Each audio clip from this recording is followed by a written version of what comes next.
یہ سورہ بنی اسرائیل یعنی 15ویں پارے کی 14ویں آیت ہے۔ اللہ ارشاد فرماتا ہے وَكُلَّ إِنسَانٍ أَلْزَمْنَاهُ طَائِرُهُ فِي عُنُقِهِ وَنُخْرِجُ لَهُ يَوْمَ الْقِيَامَةِ كِتَابًا يَلْقَاهُ مَنشُورًا۔ اب یہ کتاب کیا ہو رہی، کہاں ہے، یہ اعمال نامہ کہاں ہے، کس طریقے سے اس کے اندر اللہ عز و جل ساری چیزوں کو درج کرواتا ہے، تو سنیے۔ اور ہر انسان کی قسمت ہم نے اس کے گلے سے لگا دی ہے، اور اس کے لیے قیامت کے دن ایک نوشتہ نکالیں گے جسے کھلا ہوا پائے گا، یعنی نوشتے کے معنی لکھا ہوا۔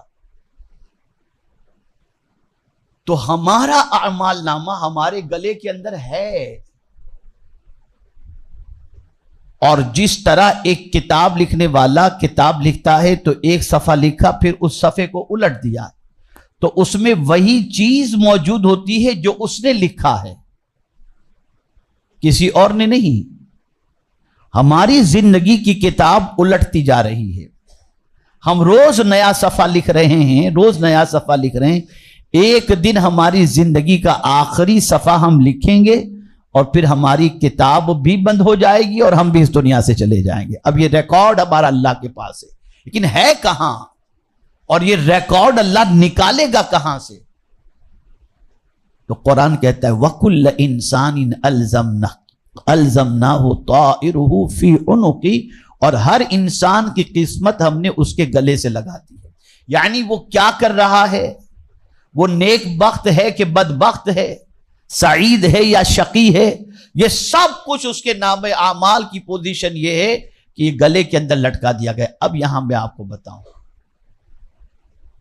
میڈل ہاتھ میں نہیں دیے جاتے، گلے میں لٹکائے جاتے ہیں، آپ دیکھ لیجئے۔ اور گلے میں پڑے ہوئے میڈل سے ہی آدمی پہچان جاتا ہے اس کو سلور کا ملا، اس کو کانسے کا ملا، اس کو گولڈ ملا، لیکن یہ لٹکایا جاتا ہے گلے کے اندر۔ آئی کارڈ کو بھی اگر آپ دیکھیں تو یہ بھی گلے ہی میں لٹکایا جاتا ہے، اس سے پتہ چلتا ہے یہ ہے کون۔ اور کبھی کبھی چور چوری کر لیتا ہے اور اس کو مارکیٹ میں گھمایا جاتا ہے، تب بھی اس کے گلے کے اندر سلیٹ کے اوپر لکھ کر کے رکھا جاتا ہے تاکہ گلی گلی جب گزرے تو آدمی دیکھ کر پہچان لے کہ یہ ہے کون۔ یہ گلے میں کیوں رکھا جاتا ہے؟ اس کی بنیاد اسی قرآن سے آپ کو ملے گی، اسی قرآن سے میرے قرآن نے کہا ہے۔ اور میرے پیارے آقا صلی اللہ تعالی علیہ وسلم کے پیارے دیوانوں، اب یہ نوشتہ، یہ ہمارا اعمال نامہ جو ہمارے گلے سے لٹکا ہوا ہے، ہم جو کچھ کر رہے ہیں لکھا جا رہا ہے، اور کوئی اور نہیں، ہم جو کچھ کر رہے ہیں اس میں کسی اور کا کوئی دخل ہے ہی نہیں، سب نوٹ ہو رہا ہے، ساری چیزیں لکھی جا رہی ہیں۔ اب یہ اللہ نکالے گا کب؟ یہ جو ابھی اعمال نامے کے حوالے سے کل بات ہوئی، آج بات ہوئی، تو ذرا سنیے اللہ کیا فرماتے ہیں وَنُخْرِجُ لَهُ يَوْمَ الْقِيَامَةِ كِتَابًا يَلْقَاهُ مَنشُورًا۔ اب یہ منشور سے سمجھیے آپ، اللہ فرماتا ہے قیامت کے دن ایک نوشتہ نکالیں گے جسے کھلا ہوا پائے گا۔ یہ اعمال نامے کو اللہ گلے سے نکالے گا، اور یہ جب گلے سے یہ اعمال نامہ نکلے گا تو قیامت کے دن یہ کھلا ہوا ہوگا، ایک دم کلین ساری چیزیں۔ اب آدمی سوچے گا کہ میرے اتنے زندگی کے اعمال نامے کو اگر گلے میں لٹکایا جائے تو کیسے ہوگا؟ کیا آج آئی پیڈ کے اندر ہزاروں کتابیں محفوظ نہیں ہو رہی ہیں؟ آپ مجھے بتائیے۔ میرے پیارے آقا صلی اللہ تعالی علیہ وسلم کے پیارے دیوانوں، سب ریکارڈ ہو رہا ہے، اور قیامت کے دن یہ سب اللہ عز و جل نکالے گا اس نوشتے کو، اور پھر کیا ہوگا؟ اب سنیے، یہ جو سمجھنے کی چیز ہے اعمال نامے کے حوالے سے، قیامت میں اللہ اس نامہ اعمال کو جب کھولے گا تو پھر اللہ فرمائے گا اقرأ کتابک، اپنا اعمال نامہ پڑھ، ہم نے جو کچھ کیا ہے۔ جیسے آج آپ دیکھتے ہوں گے جب کسی کو پکڑا جاتا ہے تو چیٹنگ دیکھی جاتی ہے کہ کس سے کیا چیٹنگ اس نے کی ہے، اس نے ڈیلیٹ بھی کر دیا ہو تو اس کو نکالا جاتا ہے، اور پھر اس چیٹنگ کے ذریعے، اس کمیونیکیشن کے ذریعے اس کو پروف پیش کیا جاتا ہے کہ دیکھیے تیری چیٹنگ موجود ہے، پھر آدمی پھنس جاتا ہے. یہ سب اسلام سے لیا گیا ہے. ہمارے پاس کوئی عذر قیامت کے دن نہیں ہوگا کہ یہ ہم نے نہیں کیا، سب ریکارڈ ہو رہا ہے. اگر ہم گالی دے رہے ہیں وہ بھی ریکارڈ ہو رہا ہے، اور ہم اچھی بات کہہ رہے ہیں وہ بھی ریکارڈ ہو رہا ہے. یہ ساری چیزیں ریکارڈ ہو رہی ہیں. اور قیامت کے دن اللہ فرمائے گا اقرا کتابک. دیکھ کی بات نہیں کہ دیکھ لے تیرا اعمال نامہ، نا. اللہ فرمائے گا اقرا کتابک، اپنا اعمال نامہ پڑھ. پڑھنے کی بات. میں آج فجر کے بعد تفسیر دیکھ رہا تھا اس آیت کریمہ کی تو میری عقل دنگ رہ گئی. حیرت کی بات ہے، کسی کے سامنے جو ان پڑھ ہو آپ کوئی نیوز پیپر رکھ دے وہ پڑھ سکے گا؟ بھئی جواب دیجئے نا آپ. تو میں سمجھوں میری بات آپ سمجھ رہے ہیں. جو زندگی میں پڑھا لکھا ہے ہی نہیں، بہت سارے انسان ہیں جو بالکل ان پڑھ ہیں، انگوٹھا چھاپ ہیں. اس سے آپ کہیے کہ یہ پڑھ سکے گا؟ یا اللہ قیامت میں تو سب سے فرمائے گا کہ اپنا اعمال نامہ پڑھ. تو جو ان پڑھ ہوگا، دنیا میں کوئی زبان نہیں جانتا ہوگا، وہ کیسے پڑھے گا؟ تو یہاں مفسرین فرماتے ہیں ان پڑھ ہو یا پڑھا لکھا، قیامت میں اللہ سب کو پڑھنے کی توفیق عطا فرما دے گا. پڑھے گا وہ قیامت میں اپنا اعمال نامہ پڑھے گا وہ. اس لیے کہ جو رب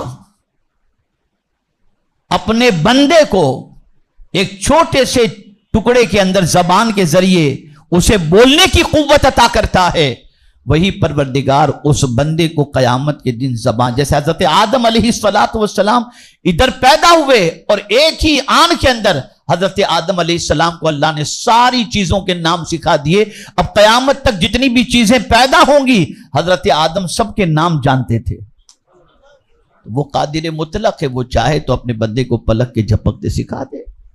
پلک کے جھپکتے بندے کے اندر علم آ جائے وہ پڑھنا شروع، تو کہا جائے گا اقرا کتابک، اپنا اعمال نامہ پڑھ. اب میں آپ سے پوچھتا ہوں کہاں پڑھنا ہے اعمال نامہ؟ خدا کے سامنے. کس کے سامنے؟ اللہ کے سامنے پڑھنا ہے. اب ہم کیا کچھ کہہ رہے ہیں، کیا کچھ کر رہے ہیں، ذرا اس کو دیکھو کہ کیا یہ ساری چیزیں اگر اللہ قیامت میں ہم سے فرمائے گا کہ پڑھ، تو اس کے سامنے پڑھنے کی طاقت رکھتے ہیں؟ جب گناہ ماں باپ سے چھپ کر کے کرتے ہو، برائیاں ماں باپ سے چھپ کر کرتے ہو، قیامت کے دن تو اللہ عز و جل کے سامنے کوئی چھپی ہوئی چیزیں، ریکارڈ تو سب ہو رہا ہے، اور اللہ فرمائے گا پڑھ. دیکھیں دو چیزیں ہیں. دیکھنے کی بات ہوتی تو صرف بندہ دیکھ لیتا، بات ختم ہو جاتی. لیکن پڑھنے کی وجہ یہ ہے کہ دوسرے بھی سنیں کہ آج اس کے سلسلے میں جو فیصلہ ہو رہا ہے یہ اس لیے ہو رہا ہے کہ اس نے یہ سارے کرتوت کیے ہیں. جب وہ پڑھے گا تو سب سنیں گے اور سب کو پتا چل جائے گا کہ اس کے اعمال نامے کیا ہے. پڑھنے کے لیے کہا. اسی لیے اللہ والے بہت ڈرتے تھے، بہت ڈرتے تھے، بہت ڈرتے تھے. خود سیدنا غوث پاک رضی اللہ تعالیٰ عنہ کعبے کی دہلیز پر سر رکھ کر کے روتے تھے، اے اللہ عبد القادر کے گناہوں کو معاف فرما دے، اور اگر عبد القادر کے گناہ معافی کے قابل نہ ہو تو قیامت کے دن اسے نابینا اٹھانا تاکہ تیرے نیک بندوں کو دیکھ کر وہ شرمندہ نہ ہو جائے. یہ ہم جو کچھ کر رہے ہیں، بے خوف و خطر کر رہے ہیں، اس کی سب سے بڑی وجہ ہے کہ ہمیں معلوم ہی نہیں کہ گلے میں کچھ لٹکا ہوا ہے، جہاں ہم اپنے ہاتھوں سے سب کچھ لکھ رہے ہیں. سب کچھ اپنے ہاتھوں سے، ہمارا سب کچھ نوٹ ہو رہا ہے، ایک ایک چیز ریکارڈ ہو رہی ہے. تو قیامت کے دن اللہ فرمائے گا اقرا کتابک، اپنا اعمال نامہ پڑھ. اور واللہ میں آپ کو کہتا ہوں آج کا انسان جتنا قیامت کے دن سے لاپرواہ ہو چکا ہے، میں نے اتنا لاپرواہ تو کسی کو نہیں دیکھا. اس طرح سے دنیا کے اندر گناہ کر رہا ہے کہ وہ یہ سمجھتا ہے کیا فرق پڑتا ہے یار، موج مستی کرو، دیکھا جائے گا. ارے کیا دیکھا جائے گا؟ وہ صدیق اکبر رضی اللہ تعالیٰ عنہ جن کو سرکار نے یار غار بھی بنایا اور یار مزار بھی بنایا، جن کی شان میں اللہ کی آیتیں نازل ہوئیں، وہ جب قیامت کا تصور کرتے ہیں تو کہتے ہیں کہ اگر قیامت میں اللہ نے فرمایا میں نے سب کو بخش دیا سوائے ایک کے، تو ڈرتا ہوں کہ کہیں وہ ایک میں ہی نہ ہوں۔ جن کو جنت کی بشارت مل گئی تھی وہ اتنا ڈرتے تھے، اور ہمارا حال کیا ہے؟ الیاذ باللہ، اتنا برا حال اور اتنی زوال پذیر قوم اور گناہوں کے اندر اس طرح سے شوق میں ڈوبی ہوئی قوم شاید ہی کبھی نظر آئی ہو۔ یہ سب کچھ ریکارڈ ہو رہا ہے، جو کچھ کر رہے ہیں کیمرے سے چھپ کر کریں، ماں باپ سے چھپ کر کریں یا کسی سے چھپ کر کریں، نوشتہ تو موجود ہے، سب کچھ لکھا جا رہا ہے۔